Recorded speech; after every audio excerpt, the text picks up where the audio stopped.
5th District of the State of Florida is now in session. The Honorable Joe Boatwright, Judge presiding. All persons have business before the court draw near, give attention, and you will be heard. May God save the United States of America, the State of Florida, and this honorable court. Please be seated.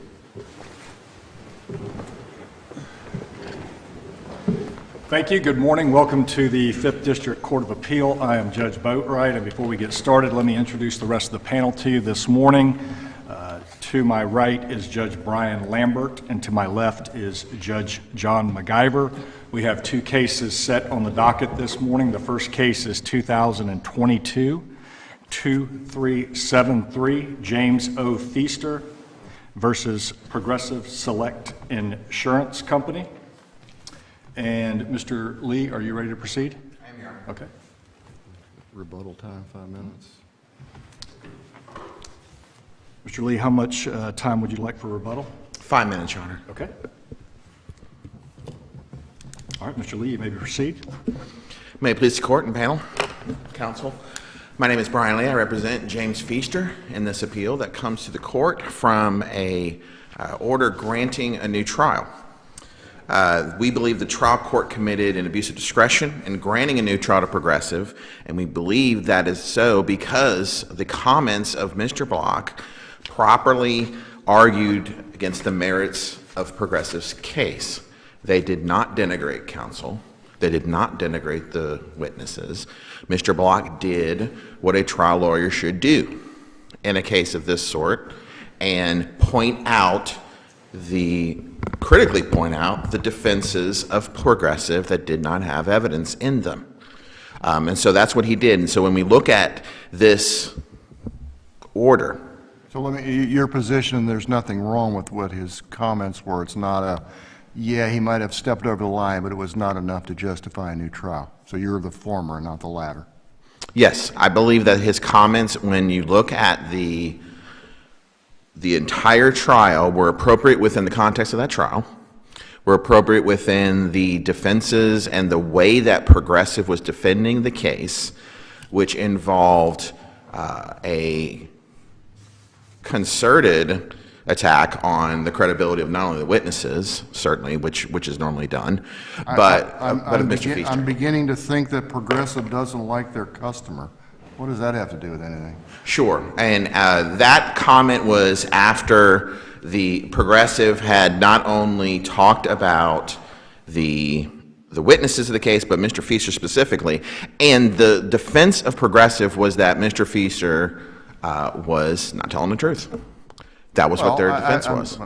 I mean, I think there's a difference between somebody is lying per se, as opposed to, it's a rear-end accident with no damage. Perhaps it's not really a $8 million damage claim, and so they're simply raising the defenses to question the credibility of the extent of injury, if any. I mean, I think that's different than.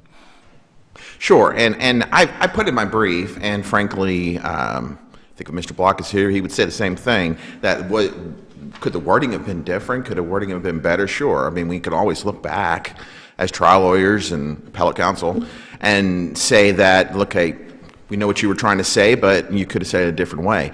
The question before this court is whether that comment, even if we wanted to say, even if the court said that, wasn't proper within the context, did that poison the minds of the jurors as Florida? That's just one comment that I pointed out. That's correct. I mean, your posture or your position is that there really wasn't anything wrong with anything what he said, and that seems a bit. No, and I understand what you're talking about. Do I think that comment was not said in the best way possible? I think in my brief I said probably so. But we're not talking about what a thrill to listen to Dr. Jones.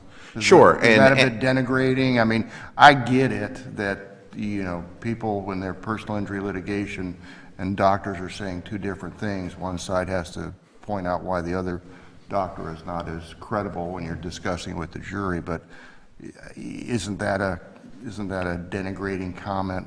What a thrill, listen to this guy, kind of. Well, I mean, I would not. I would think your answer would be yes, but you go ahead. And I would put it as not denigrating. I would put it as figure speech. I mean, I would not say, again, we're talking about arguments, and I understand the court looks at the arguments, right? We're talking about 2 sentences, I guess, the 2, out of an entire trial. We're talking about in one circumstance where the trial court. So if we go back if the oral argument today, we go back and start discussing the case, and I say, what a thrill, I got to listen to Judge Boatwright talk about this case. That's not a denigration to him? I certainly don't know I'm sure there's some colloquy between courts. Comment, maybe. Yeah, I would not say that, certainly, and I don't think it would be. But I do think that it is, look, there are things that are said in trial, and there are ways that counsel say them that when you look at them on sort of the cold record, you may say that it's not proper. When the trial judge is saying, hey, counsel, you need to dial it back a bit, I would suggest that your trial counsel is not overly receptive to the guidance that an experienced trial judge was trying to provide. Well, I would disagree with that. Okay.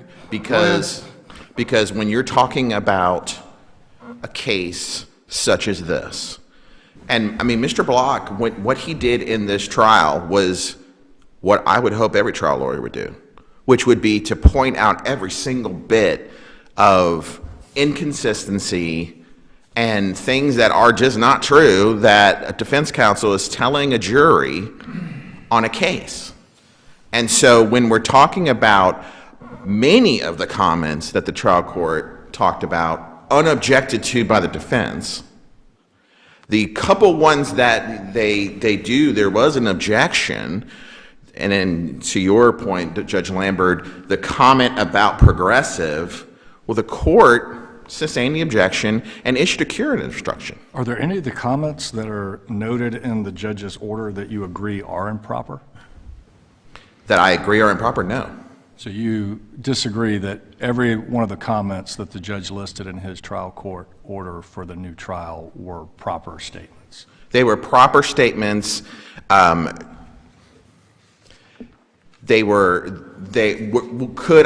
I have worded some of them differently? Yeah. But that's not the case. That's not what the standard is for this court. Would you hold that the propriety of an individual statement is objectively proper or not proper? Or is that, I mean, our standard of review here is abuse of discretion.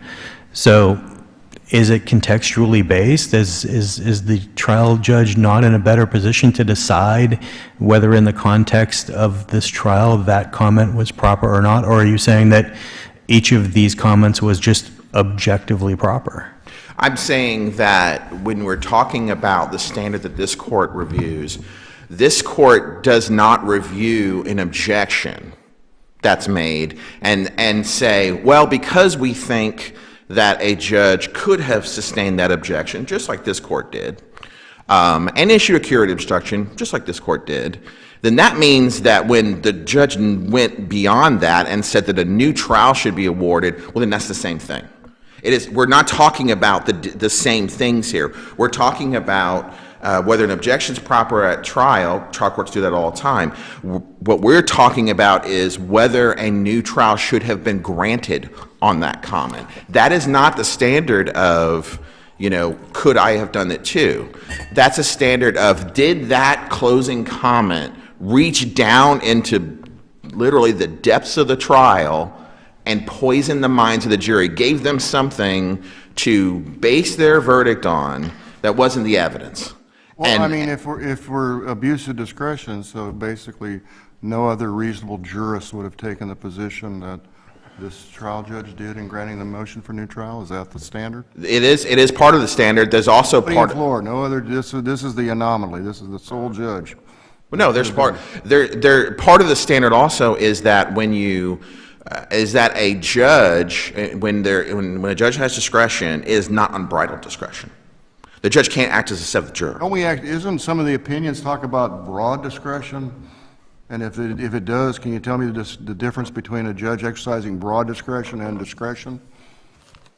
So there's really Broad discretion, I think that there are cases that talk about broad discretion in the sense That we of, defer to their broad discretion in granting a new trial as opposed to it's an abuse of discretion. Is there some levels of discretion? In other words, can you abuse your discretion and we reverse, but you don't abuse your broad discretion? That's a good metaphor. I guess it's, to me, discretion is discretion. I think, but some judges around, the state have written stuff about broad discretion versus discretion. Yeah, and I do see your point, but when we're talking about the discretion of a trial judge, the trial judge does not have a discretion to base a new trial on a record that doesn't support it. So really, you're not really arguing this is an abuse of discretion case. You're saying we ought to look at this de novo and say, assuming everything that was said here, the judge ruled erred as a matter of law in granting a new trial. No, I'm not saying that.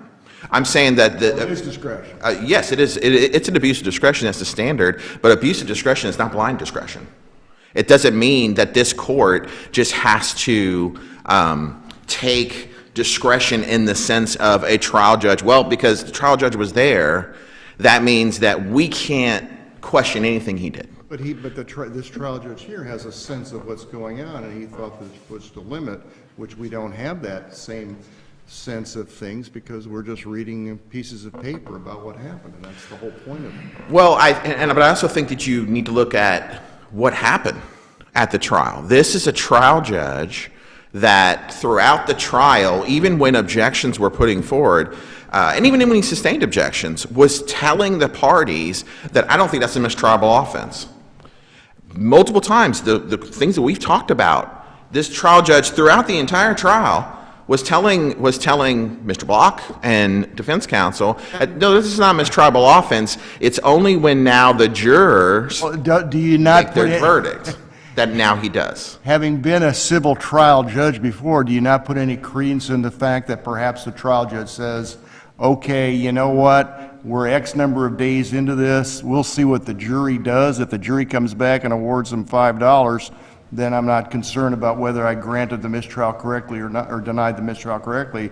But now, he sits back and sees the big picture, and he reflects upon his rulings, and he gets a motion for new trial, and then he says,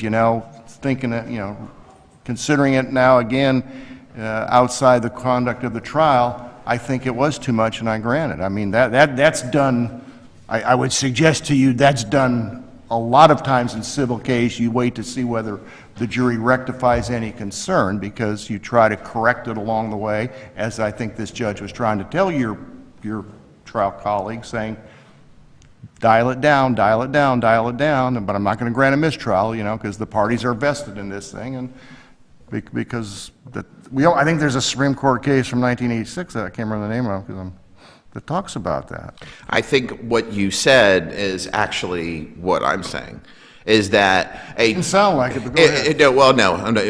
Let me explain. You said right at the beginning of when you're talking about it, if it's $5 verdict, I'm not going to do anything. I submit to you that the amount of the verdict doesn't mean anything. The amount of the verdict should not, if a comment awards a mistrial, or if it warrants a mistrial before the verdict, it's got to award a mistrial after it. And this trial judge, throughout the trial, told the parties that those comments didn't warrant a mistrial. So very clearly. How many times does a trial judge have to repeat the phrase, I don't think that comment warrants a mistrial? How many times do they have to repeat that phrase before it becomes cumulative?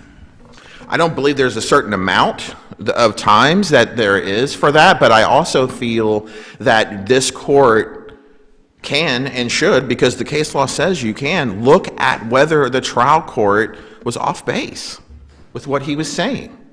If the record, and I've cited to it, part of the abuse of discretion standard is this court looking at what the trial court did and said, look, if there's no basis under the record or the law for him to say certain comments were inappropriate, then that's an abuse of discretion on its own. And so when we look at what the trial... I think you answered my direct question, but I think you might have skipped over the import of it. Yes, he may have said that doesn't warrant a mistrial. That doesn't warrant a mistrial. But he granted the new trial in this case based on cumulative effect. Right. And would that cumulative effect not be more within this perception of the trial judge than it would be of us? Or are you saying that objectively none of these statements were improper enough that 0 plus 0 equals 0, I think is the argument that you're making? Yes. And that's certainly within case law, and I've cited to it, that said that this court doesn't just have to rubber stamp something, meaning that, well, he has discretion, that we know the trial court has discretion, and therefore, even though there's no basis in the evidence or law of what he put in that order, of why that was quote-unquote improper, we just have to put his discretion. For your formulation of 0 plus 0 equals 0, would we have, though, to take a look at each of those comments and find that there was nothing on the spectrum of permissibility, that they were all perfectly innocent statements? You would have to, I'm about how much time, Mr. Lee, I will. Mr. Lee, you're into your rebuttal time. Yes, I'll let you answer the question. Thank you.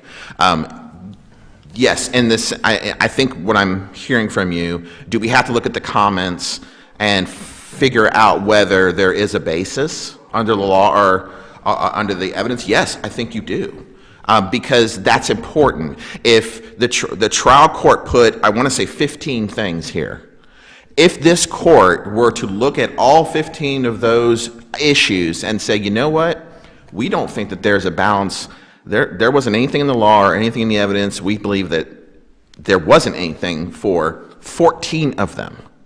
But this one, this progressive, is it. Well, that makes a big difference. Well, what about the other way around? What number did you use, 19? 15. All right, 15. So if we say, okay, we look at these 15 things, 2 of them look like they're okay, 13 are troubling, but the judge based it on 15 things granting the new trial, does that save it for you?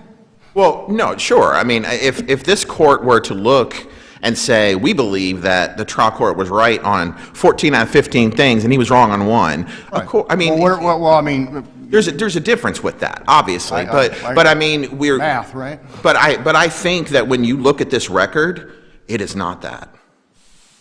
I'll reserve the rest of my time for rebuttal. Well, I want to know what your number is. What's the tipping point between 1 and 14 when you get back, so.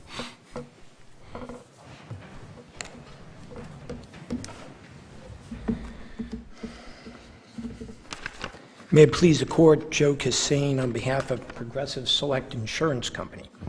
I'd like to start off by saying a very experienced senior judge, after a 5-day trial spanning 2 weeks, issued a multi-page order detailing 15 separate reasons that required a new trial. And I think, Your Honors, what's important about that order to begin with, he said that the arguments had the potential to deceive. He also said that the arguments did prevent Progressive from getting a fair trial. And you're correct, Judge MacGyver, he specifically said that it was the cumulative effect of these that wound up where we are. Judge Lambert, you're right that Mr. Block was recalcitrant. And if time permits, I'll show you where he not only didn't accept what Judge Holcomb told him during the trial, he fought him and said, no, he was wrong. He said he was wrong. And then he continued to basically to do the same thing. And I don't want to digress on cowboy litigation and the multiple opinions issued by this court and other appellate courts saying there are rules to this. There's matters of decorum to this. And there's one famous quote from a case which is in my brief saying this can't devolve into a shootout at the OK Corral. You pointed out, Judge Lambert, to Dr. Jones. He not only said what a thrill this guy was. Now, we called 2 witnesses.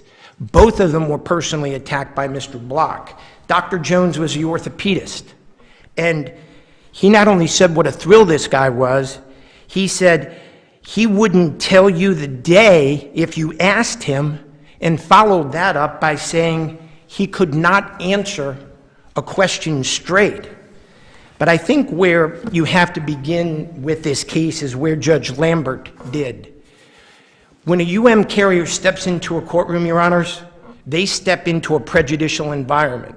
I've tried those cases. I've been involved in them. They're difficult cases. The tortfeasor was dismissed from this case on day one because of a settlement. This was an insurance company against the plaintiff. So we already step into at least a potentially prejudicial environment.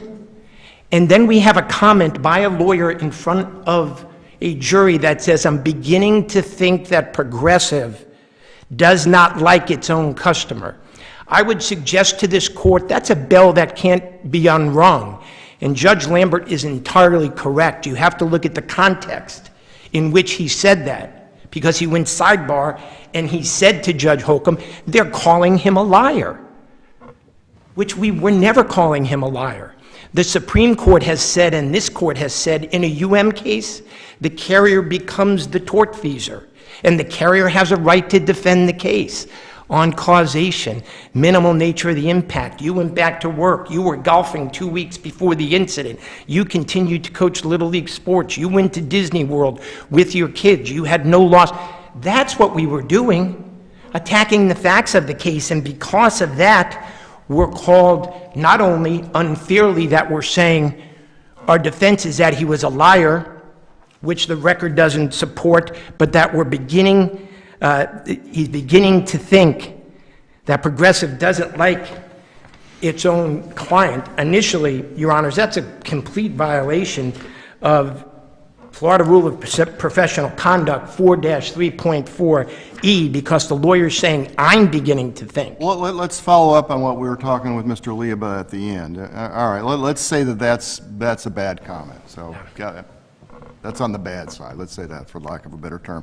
I mean, some of the, one of the comments that the judge points out in his order granting new trial is, quote, they didn't even cross-examine him on this. I don't recall who him was. I mean, why is that such an offensive comment? So should that be on the column, like Mr. Lee is saying? That's not a problem. Why the judge points that out? You guys need to take that out of the equation when you're analyzing it for abuse of discretion. Why isn't he not right on that? No, I think it's a fair comment, Your Honor, and I think you could look at any one of these comments, and I think you could determine, well, under an abuse of discretion standard, that was an abuse of discretion. But you cannot look at that comment in isolation. I know, but like you have before and after witnesses get testify, and usually the defense counsel may not even cross-examine them. And if they point that out in closing, that's not an offensive comment. That's an accurate comment about, then obviously in your rebuttal closing, you can say what you need to say about that. But there's no question that what you're saying is correct, but like everything else, it requires a context. He repeatedly said that Progressive didn't put on a defense, that Progressive had no evidence, that this case was a slam dunk, that there's no evidence to the contrary. So it was in the context of all of that. Well, I mean, contextually, though, I mean, it is a rear-end accident, so it's pretty clear who's at fault. In this case, there are scenarios, obviously, that's not as clear, but isn't that context of a slam dunk, like, we're just talking about damages here, it's not a liability thing? Oh, yeah, we admitted liability. So I think when he's talking about slam dunk, he's talking about causation. He's talking about the injuries, in fact, being caused by the accident. Some of the statements you're mentioning, though, were not objected to. So do those standards survive the Murphy analysis? Judge, it's a very good question. And I would say to you that there were 4 statements that were made, or 4 portions of this trial where there were objections made, there were motions for mistrial, and those motions for mistrial were denied. So those fall out of the Murphy standard. That wasn't the question, though. What about the ones that were not objected to? Yeah, I mean, I can make an argument, and if I have time, I will. I think they satisfy the 4-prong Murphy standard. The Murphy standard, if you read it, Your Honors, it's a tough standard. I admit it. That's why I asked the question. I mean, which statements are so damaging to the fairness of the trial that the public's interest in the system of justice requires a new trial? Well, I think, Your Honor, repeated references to the only, and again, the judge says these were cumulative, right? repeated references, and I'm just going now on ones that weren't objected to. The only evidence in the case, Dr. Jones saying he didn't know the definition of a permanent injury. If you agree with Progressive, you're coming back with a verdict that's based or contrary to the evidence, demeaning the defense lawyers who were women by saying they work for an insurance company and they have the gall to stand in front of you and say they don't know anything about cars.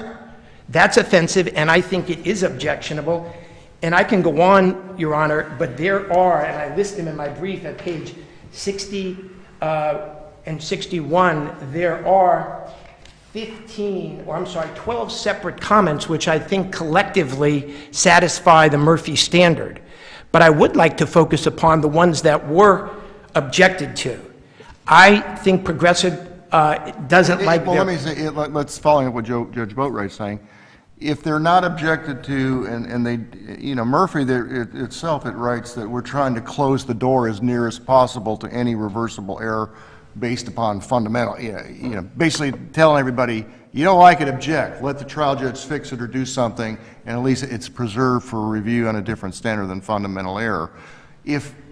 Do we collectively look at the objected to and the unobjected to claims made in deciding whether there's an abuse of discretion by the trial judge in granting a new trial? I don't think you need to do that in this case, because the four things that I'm prepared to go over with you that were objected to and that were preserved were so fundamentally improper, so damaging to Progressive, cast it in such a false light that it created an absolute toxic environment. And these are preserved ones? Absolutely, these are preserved. Okay. And I would say to this, Judge, anybody reading Murphy would know what the purpose of that decision is. And I think object to let the trial judge fix things. And I think you accurately said that. But I would say this to Your Honor, that if the four factors exist, because there are cases that will satisfy the Murphy standard, if no case satisfied it, then we wouldn't have the four factors, correct? But I do understand what the court is saying, that the standard is tough. But I want to go over with you, not only did he say Progressive does not like its own client, when our main witness, Dr. Foley, who is testifying as a radiologist, says these are degenerative, they're longstanding conditions, they're unrelated to the accident. The statement by Mr. Block in open court to the witness was, and I'll quote, he said, I know you don't care about pain, but we do. He actually said, you may not care about pain.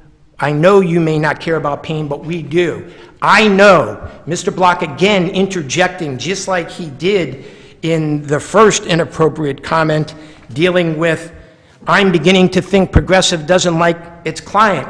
Now he's saying, I know you don't care about pain, but we do. First of all, Dr. Foley wasn't testifying about pain. Dr. Foley is a radiologist, and that was pointed out by the court in the new trial motion. So what we have is a lawyer, again, violating a rule, offering his own opinion. I know you may, but we do. Who is the we? Now the lawyer is speaking for the jury in the courtroom, and he is framing the issues that he believes are important. I know my opinion that you don't care about pain. He wouldn't, he's a radiologist. That pain is the critical issue. So says the lawyer, and we care about it. We being me and the jury. It's a fundamentally improper comment, and it denigrated, not only denigrated Dr. Foley, but if you look at, a lot of cases, and I'll just cite to you the Muhammad Toys R Us case, 668 Southern 2nd, 254. A lawyer's expression of his personal opinion on the credibility of a witness is fundamentally improper. So now we start off with Progressive doesn't like his client. There are radiologists who said, I don't deal in pain. Does Muhammad, though, predate Murphy? Muhammad is a 1996 case. Murphy's 2000. That's true, but remember, Judge, we're talking about objected to. These are all objected to. So the pain comment is objected to, move for mistrial. I know you don't care about pain. Progressive doesn't care about their client, objected to and moved for a mistrial. Let me ask you, let me just, part of the order talks about this per diem discussion about how you know, trying to give the jury some direction as to how they can quantify the element of damages for pain and suffering, et cetera. And certainly the instruction, the standard instruction that I used to give, and you know, they tell the jury there is no standard, you know, there's no formula for doing that. Isn't it appropriate for a plaintiff's counsel to say, well, let me give you some basis to try to evaluate and quantify pain and suffering? I mean, that's done all the time, isn't it? Certainly it's done, Your Honor. What happened in here, respectfully, was a bastardization of the per diem argument. The lawyer stood up and said, this could be $50 an hour. It could be $30 an hour. You could do it $10 to $20 an hour, but you have to multiply it by 2 for a neck and a back injury. You then not only have to give it for pain and suffering, 10, 12 hours a day, you have to give it for loss of enjoyment of life, 3 hours a day. Loss of comfort, 3 or such. Why, what's wrong? I mean, the jury can reject it and say, my goodness, that's $300 a day for all this time. I mean, why is it a thing that justifies a new trial? I mean, the jury could reject it. I mean, you could say, you know, $1 a day of your defense, or whatever, or nothing. You know, just use your common sense, jury. That's what I wasn't sure why that was so problematic in the jury, in the judge's mind, and then obviously you liked his ruling, so But, you Your told Honor, us why it's wrong, why the judge was correct. But what the court has to realize is no case, not one in the state of Florida, has ever given a reasoned analysis in detail why the per diem argument even makes sense. It come out, I know the history of it. why does it not make sense? I mean, you know, Because juries will ask us- if you add up the hours, Judge, there were 23 hours in that equation. Okay, So- well, he's in pain 23 hours a day. But he's sleeping. I mean, it doesn't make All sense. right, 16 hours a day. Let's say, all right, he wants you know, maybe they overstepped the 23. 16 hours a day, this guy's in pain from the time he gets up to the time he goes to bed. How do we quantify it? I'm going to submit to you, the jury, here's a good number to use. It's your discretion to use. $10 an hour, $10 for the neck, $10 for the back, what have you. And the jury can reject it and say, none. Or the jury could say, well, we're just going to use our common sense. 100,000 sounds like a good number, off we go. Here's the difficulty with it, Judge, and this is more of a historical underpinning of it. It's designed to increase damage awards. And it is also something that's been rejected. I mean, flat out rejected by 24, almost half the states in this country don't permit it. But it's allowed in Florida if he's suggesting, correct? I mean, the difference is if he is telling them that's the formula, that's the exact formula. So in this case, when he says things like, it's straight math, anything less than $10 would be unjust, maybe that's where the issue is. Not that it's not allowed. That's Those correct. seem to be This is- allowed. it's the way it was Per diem done. arguments are allowed. You would agree with that as long as he's not There's no- prefacing them in a way that they are an exact formula, correct? No question that what you're saying is correct. Florida courts have allowed a per diem argument, but when you say things like, not only, Judge Boatwright, it's straight math, I've done the math for you. The court can give you a calculator if you need one, and then we read them, Florida jury instructions. Judges do that. We would do that. We would give calculators. If you want a calculator, we'll give you a calculator. Yeah, they do My that. context is, how is this all new trial stuff? I mean, it's stuff that's done, and a jury can reject the argument made by any of the counsel because it's not evidence. You know, we tell them it's not evidence what the lawyers are saying, so.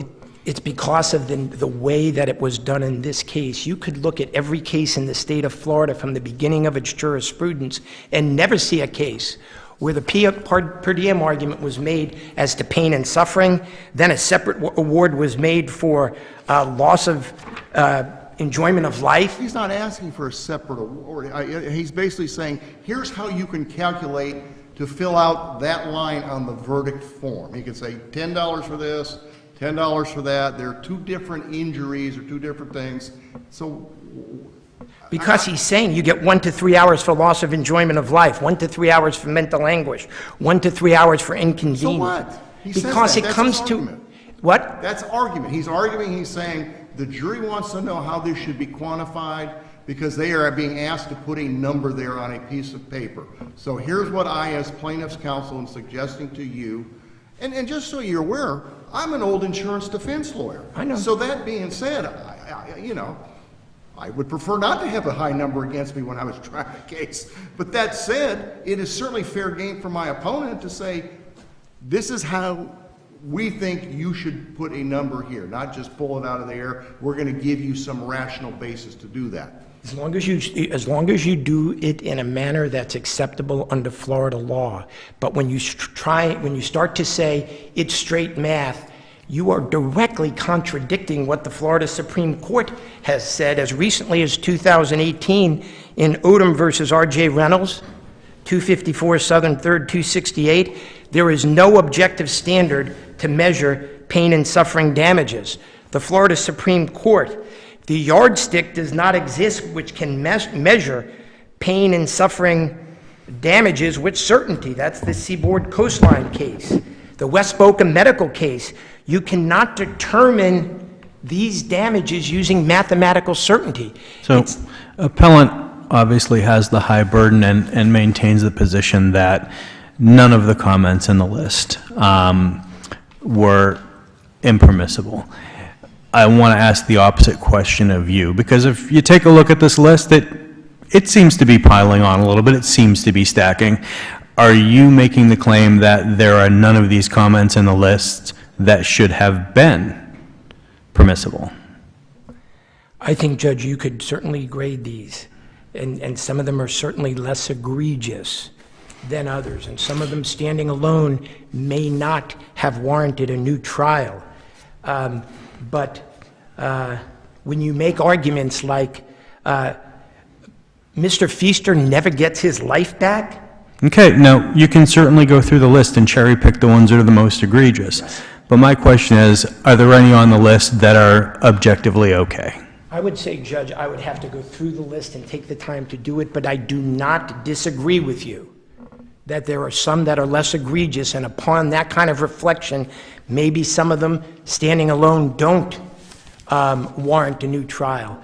But when you say... I think what Judge McCarthy is, some of them are not even improper. Therefore, they shouldn't be on the list at all. And is that indicative of stacking? I mean, if the judge below is piling on in his order, is that an indication of maybe an abuse of discretion where he's making his decision based on more than is in the order?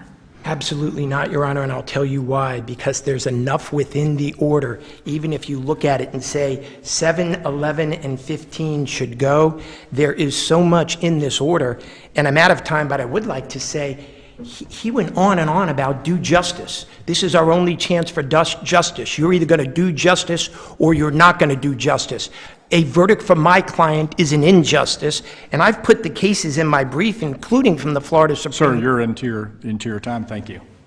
Appreciate it. On behalf of Progressive Express, we do not think there was an abuse of discretion, and we'd ask the court to affirm the order granting a new trial. Thank you. Thank you. Mr. Lee?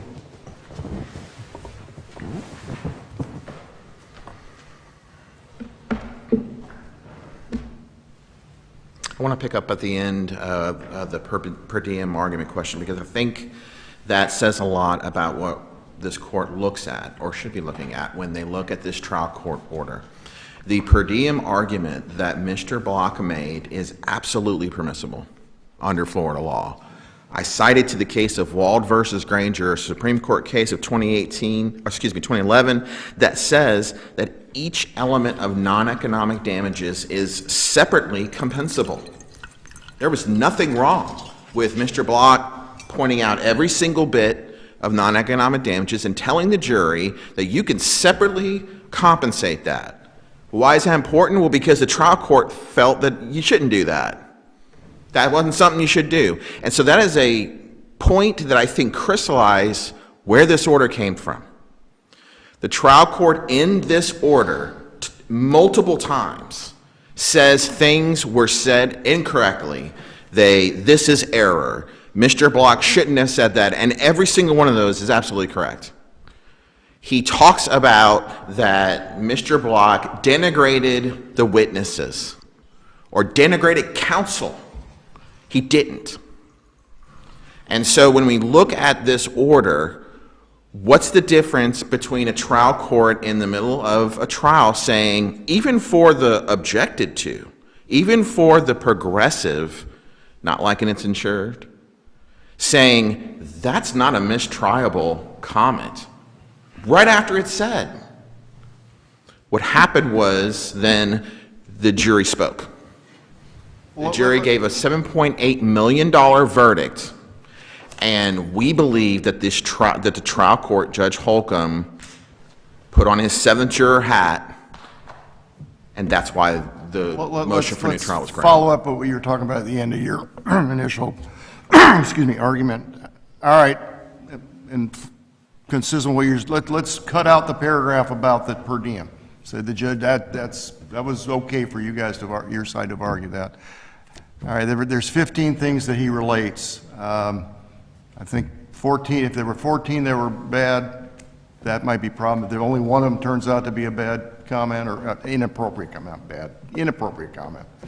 Right. Yeah, that would seem to be abusive. So do we now have to go through that and say, well, do you think this one's okay there, Judge Boatwright? Do you think this one's okay, Judge McIver? And if we get to 5 or 6 of them we think we have concerns about, and then do we then apply the abuse of discretion standard to that based upon the judge below cumulatively deciding 15 things were justify the new trial? How do we do this? Sure, and I know we're talking about cumulative effective. I think that this court can also look at the cumulative effect of this order. Right. Meaning that, when a trial judge, if there's one thing that this court would say, you know what, shouldn't have said it that way. Never mind the fact that the trial judge in that situation gave a curative instruction to the jury, which by law means the jury did not have that in their deliberations. And so when we're not talking about a situation where it's, well, there's 8 things that we think are improper and that the parties think are improper, and there's 7 things that aren't. Where do you do that? This is not that case. This is a case where the comments that Judge Holcomb put in that trial court order were not improper in the sense that they do not rise to a level of a new trial at all. And Mr. Lee, I'm past my time, so I would ask the court to reverse Judge Holcomb's order and reinstate the jury verdict. Thank you. All right, thank you to both of you. The case was well argued. We're going to take a 10-minute recess, and then we'll come back in for our second case. With a new panel, a partly new panel.